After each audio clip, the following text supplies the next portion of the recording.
Tinubdan sa matarong nga impluwensya. Isayas kapitulo 58 bersikulo 8. Unya ang imong kahayag mosidlak nga maingon sa kabuntagon, ug ang imong pagkaayo mutungha sa madali, ug ang imong pagkamatarong muuna kanimo. Ang himaya ni Jehova magapalikod kanimo. Ang Ginoo adunay espesyal nga buluhaton nga buhaton alang kanato matag usa. Samtang atong makita ang pagkadautan sa kalibutan nga gipadayag diha sa mga hukmanan sa hustisya ug gimantala sa adlaw-adlaw nga mga pamantalaan, muduol kita sa Dios ug pinaagi sa buhi nga pagtuo mukupot sa iyang mga saad aron ang grasya ni Kristo madayag kanato. Mahimong kita adunay impluwensya, gamhanang impluwensya sa kalibutan. Kita kinahanglan nga adunay usa ka panan-aw ngadto sa himaya sa Dios.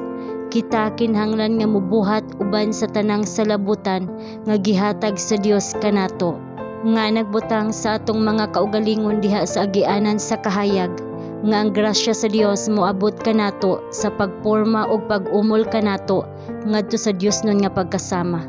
Naghulat ang langit sa paghatag sa labing adunahan nga mga panalangin, niadtong mopahinungod sa ilang kaugalingon sa pagbuhat sa buhat sa Dios niining katapusang mga adlaw sa kasaysayan sa kalibutan. Walay bisan unsa sa atong kaugalingon diin kita makaimpluwensya sa uban alang sa kaayuhan. Kung kita makaamgo sa atong pagkawalay mahimo ug sa atong panginahanglan sa Dios nung gahom, kita dili mosalig sa atong kaugalingon. Wala kita mahibalo kung unsay mahimong resulta sa usa ka adlaw, usa ka oras, o usa ka gutlo, ug dili gayud nato sugdan ang adlaw nga dili itugyan ang atong mga dalan ngadto sa atong langitnong Amahan. Ang iyang mga manulunda gitudlo sa pagbantay kanato, ug kun atong ibutang ang atong kaugalingon sa ilalom sa ilang pagbantay, nan sa matag panahon sa katalagman sila anaa sa atong tuo nga kamot. Sa dihang wala mamatikdan, kita anaa sa kapiligruhan sa paghimo og sayop nga impluwensya.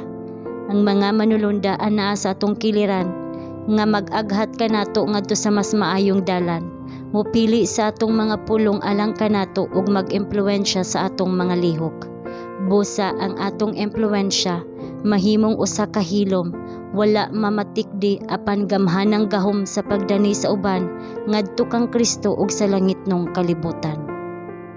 Ang personal nga impluwensya usa ka gahom aron sa pagtrabaho uban sa impluwensya ni Kristo, sa pagbayaw diin si Kristo gibayaw, sa paghatag sa husto nga mga baruganan ug sa pagpugong sa pag-uswag sa pagkadunot sa kalibutan.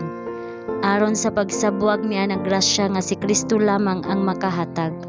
Aron sa pagbayaw, pagpatamis sa mga kinabuhi ug mga kinaiya sa uban, pinaagi sa gahom sa usa ka putli nga panig-ingnan inubanan sa hugot nga pagtuo ug gugma.